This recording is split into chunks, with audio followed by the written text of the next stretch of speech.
नमस्कार, मैं हूं रजनीकांत और आप देख रहे हैं साथ। आप सभी का बहुत बहुत स्वागत है।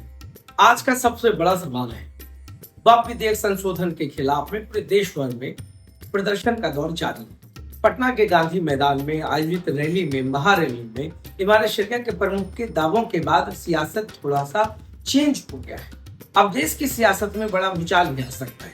उन्होंने दावा किया है कि बीजेपी के कई सांसद उनके समर्थन में है, वो उनके इस रुख का समर्थन कर रहे हैं। कुल मिलाकर अगर देखा और समझा जाए तो इमारत शरिया के प्रमुख जो है फैसल रहमानी, उन्होंने कहा है कि आंदोलन अपनी जगह पर है, मगर उनका जो नैतिक या जो मॉरल सपोर्ट है किसी भी सांसद का, उनके लिए बहुत बड़ा विटामिन है, उनके लिए बहुत बड़ा बूस्टर डोज है।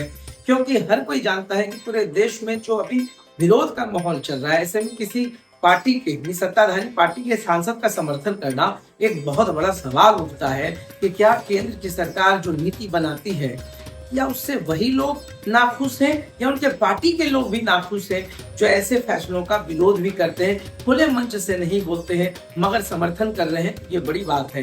देखिए, फैसल रहमानी का जो विरोध है वो क्यों है, इस चीज को समझना बहुत जरूरी है। वक्फ एक अपनी प्रॉपर्टी है, एक इदारा है, मुसलमानों के एक पूरे आस्था का सब्जेक्ट है, उनकी प्रॉपर्टी जो तमाम चीजें हैं, इसमें अगर किसी सरकार का इंटरफेरेंस होता है तो विरोध उठना लाजमी है। सभी धर्म के लोग अपने अपने आस्था के साथ हैं, तो उनके आस्था उनके सब्जेक्ट के साथ इंटरफेरेंस हर कोई बर्दाश्त नहीं करता है। तो ऐसे में पूरे देश भर के मुसलमान इस पूरे बिल के खिलाफ है। वो चाहते हैं कि केंद्र सरकार इसको वापस ले ले। पूरी जो महारैली है, आपको याद होगा कि बिहार में कुछ दिन पहले इफ्तार की दावत में बहुत सारे मुसलमान लोगों ने, बड़े बड़े उलेमाओं ने, बहुत बड़े बड़े नेताओं ने इससे किनारा किया था। सीएम नीतीश कुमार ने दावत इफ्तार का आयोजन किया था, मगर उस समय भी विरोध हुआ था और जदयू के कई नेता ने भी अपनी ही पार्टी के खिलाफ विरोध का बिगुल फूका था। क्योंकि इस पूरे विधेयक में जदयू के समर्थन के बाद अल्पसंख्यक समाज के अंदर काफी रोष था, काफी विरोध था। आज तेजस्वी यादव को बड़ा मंच मिला। तेजस्वी यादव ने मंच का पूरा उपयोग भी किया। तेजस्वी यादव ने खुलकर कहा कि यह देश किसी के बाप का नहीं है। हिंदू, मुस्लिम, सिख, ईसाई सभी ने मिलकर इस देश की आजादी में लड़ाई लड़ी थी। तो आप किसी की जमीन पर जबरन हक कैसे जमा सकते हैं?